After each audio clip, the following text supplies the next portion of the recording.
In this lesson, we'll start our discussion on big idea number 2. So how does bonding and intermolecular forces affect the properties of a substance? We'll do that by talking about what kinds of bonds can form between atoms. So we'll start by talking about why atoms form bonds to begin with. It's been observed in nature that the less energy a piece of matter has, the more stable it is. So chemical bonds are electrostatic attractions inside of a compound that holds atoms together into molecules. And so because they're inside the molecule, they're called intramolecular forces. Whereas if you have forces between two molecules, remember in grade 11 we called those intermolecular forces. So atoms create chemical bonds to achieve more favorable lower energies compared to the atoms being independent. Some people find this backwards to what they intuitively think. Make sure you remember that whenever you make a bond,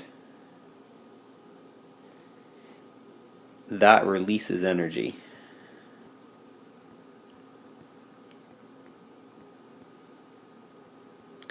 Now if you were to do the opposite, if you would break a bond between two atoms, then it would do the opposite. It would require energy.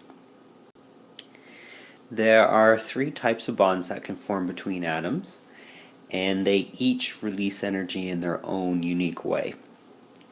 The first type of bond is known as an ionic bond. And ionic bonds, the definition is the force of attraction between a cation and an anion due to full opposite charges.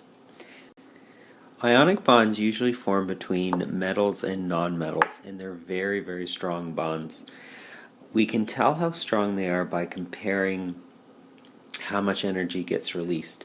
And ionic bonds, depending on which elements you use, release between 400 and 4,000 kilojoules of energy. Now, kilojoules might not be a unit that you're familiar with yet. So to give you some idea of how much 400 kilojoules is, which would be the weakest ionic bond, we can convert that into a unit called calories, which you'll see on the back of food packages. 400 kilojoules of energy roughly equals about 100 calories.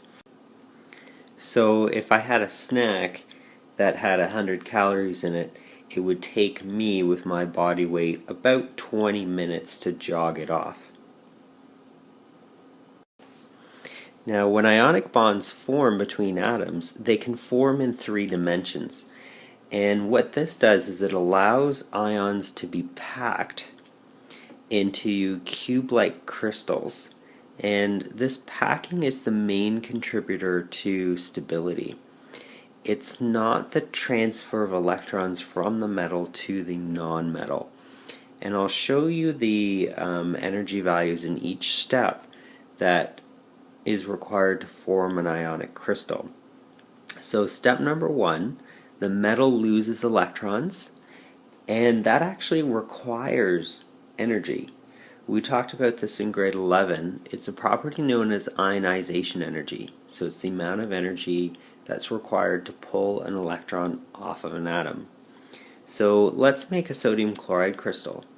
So if we take sodium gas and change it into a sodium ion gas, so an Na1+, we actually have to use or put in 496 kilojoules of energy, or 118 calories. Now when you do that, that actually makes the atom less stable and more reactive. Remember, in nature, the less energy something has, the more stable it is.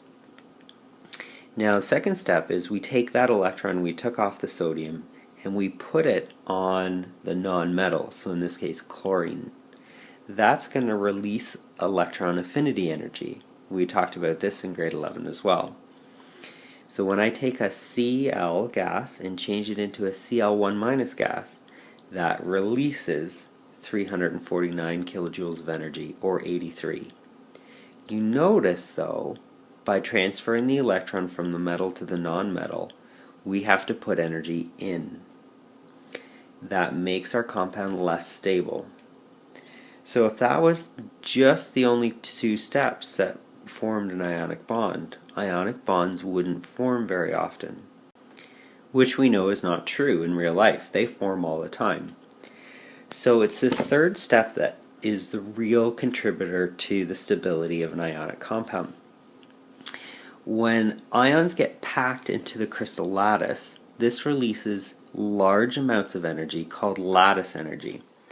Now, what do we mean by a lattice? If you look over here on this diagram, this is a picture of an NaCl crystal. The green atoms represent the Na and the blue atoms represent Cl.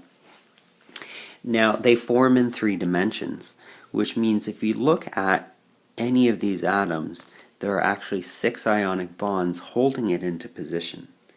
This can get a little complicated with the 3D structure. So let's simplify it down by drawing a 2D diagram.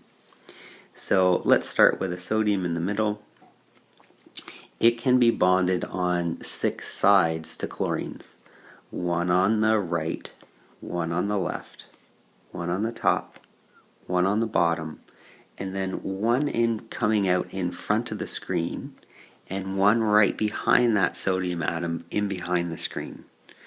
So you got to start thinking in 3D. Now wherever there's a chlorine, it can be bound to 6 sodiums as well. And so the atoms get packed opposite charges next to each other. Now it has to be that way because if there's 2 sodiums beside each other, they're going to repel and the crystal's going to break. Same thing happens when there's 2 chlorines right next to each other. So where does this lattice energy come out? Well, let's say when this sodium ion gets packed into the crystal, it can't move very much anymore. It's forced to slow down relative to the other atoms beside it, which means it has to release its kinetic energy.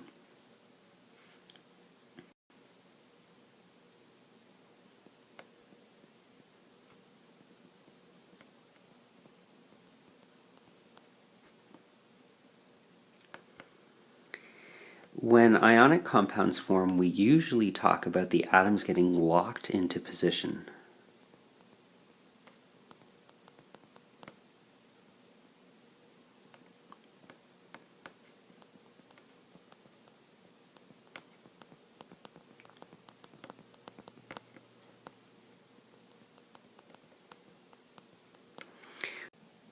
So how much energy gets released when you're forming an NaCl ionic bond?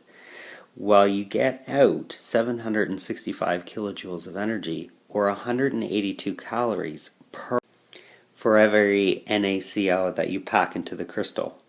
So if we look at the total energy change while making a single ionic bond, you get out 618 kilojoules, or 147 calories for every ionic bond in your crystal.